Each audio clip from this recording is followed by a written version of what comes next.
Welcome to 33 1/3. I'm Rosie Nolan, here with guest Mr. James Farlee. We're here to inform you about the resurgence of vinyl records and collection. So throughout your lifetime, you've seen sort of the height of vinyl and also its disappearance due to like CDs and digital downloads and all of that. It seems to be coming back, sort of. So what are your thoughts on that? I think it is coming back very strongly, and the reason why I think that is that music has become very impersonal. I think the youth of today and my generation are starving for a more intimate relationship with music. Downloading and streaming, the pushing of a button and immediate gratification is replacing the trip to the local record store, and that's why record stores over the years have disappeared. But they're on the uprise in areas such as Wicker Park and Lakeview. You can still find some really good vinyl shops, and you'll see the same people in there regularly. Collecting vinyl really is a therapy. There's a term called vinyl junkie, and that's just a person that's just obsessed with looking through the record stacks. It's a very stimulating experience and very personal, and that's why people do it. It's a form of escape. That's really interesting. You've been collecting for a really long time, right? Absolutely. So when did you start collecting, and how does somebody interested now, like nowadays, start their own collection? I started collecting when my mother and another mother of my best friend, she was a young girl, they switched one day. Her mother took me to the store and went to Sears, and I picked up a single by Paul Revere and the Raiders, Don't Take It So Hard, and since then I've been hooked on records. A way to get into it is just to go out and do it, but first a person needs a really good turntable, and I'd like to plug one of your local stores in this area on Harlem, Upscale Audio Exchange, located right by the Burlington tracks. There's a gentleman there by the name of Jeff who's just a master with turntables, very reasonably priced. Get a good turntable. And what's great about vinyl is it just doesn't cost very much. You can still get records at a very cheap price, and you can get collectible records at a very good price as well without looking on the internet. There's a lot of really good stores that are located in the Chicagoland area. So what are some records that people are looking for now? I think Record Store Day has been really, for the youth of today, has really led to the resurgence of vinyl. There's special issues from groups, Nirvana and different types of groups like that they put out these type of rare concert series and acoustic sets from various groups as well. And they lure people in that way. And there's a lot of collectibles in that way. But a lot of the youth, too, are experimenting with some of the older stuff and some of the more rare items. And it's really a nice thing to see. Yeah, I have a few records myself, like just this little stack here, which is obviously not very extensive, but I only started about a year and a half ago. That's great. Collecting. And I noticed that a lot of people around my age are looking for albums of current musicians like today, right, that they're listening to, that they hear on the radio, or that they hear that they just know. Sure. So I have some of my own of some vinyls that I really like from my personal favorite bands. Terrific. But I also have, again, like some older ones that I find at I found one at a garage sale in pretty good condition. It's Simon and Garfunkel's Greatest Hits, and it was $3. That's great. And I see a lot of people just trying to get rid of their older ones, and I think that's a good place to look too. Very good. So what do you look for when you buy your own? I own probably most of what I've ever wanted. So what I do is I look in foreign countries at this point in time. Mm-hmm. There's still some good stores though in the Chicagoland area, but I oftentimes I'll look on the internet some because I have a lot of international friends and dealers, and you find a lot of very interesting music that you would not experience in this country. Mm-hmm. I think I got really burned out on the Beatles. I think their music is wonderful, but I've heard the songs a million times. So yeah. I oftentimes look for groups that are basically Beatlesque.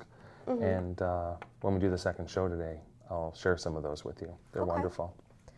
What stores in the area, you've been talking about a lot of Chicagoland stores. Sure. So what stores do you recommend really around this area? I'll first mention Oak Park Records, which is in my town I live in, and it's Alan who runs that on Oak Park Avenue.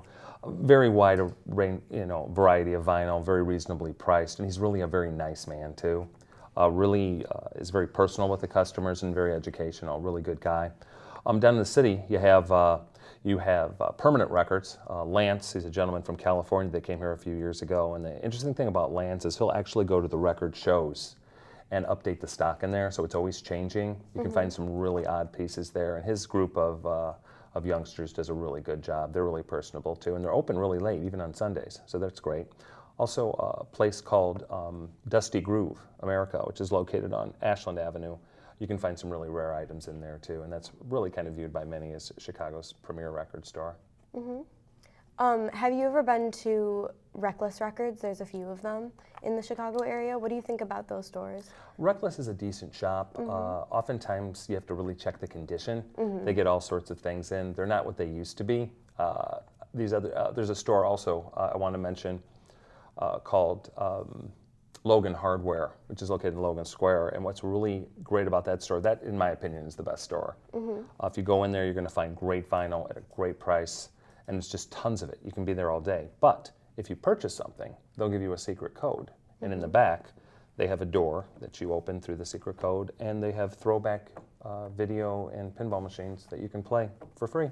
Oh, that's really cool. It really is. You can spend a whole day and night there. That's super interesting. So what are some personal favorites of yours or rare ones that you own?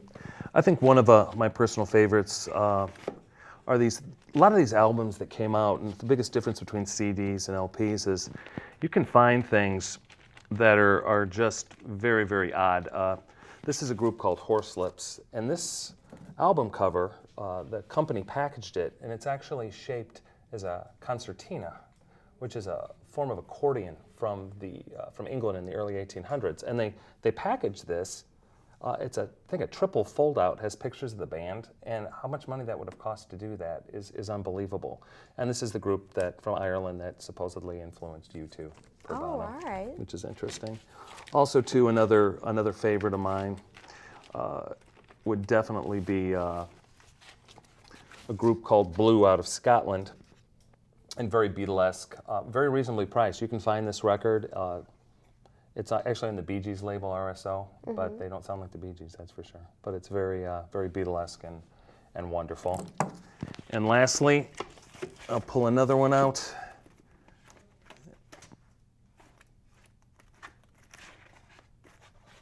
And this is a group called the Marcus Hook Roll Band, which is actually the first appearance of Angus and Malcolm Young from AC/DC. It's the first album they ever played on.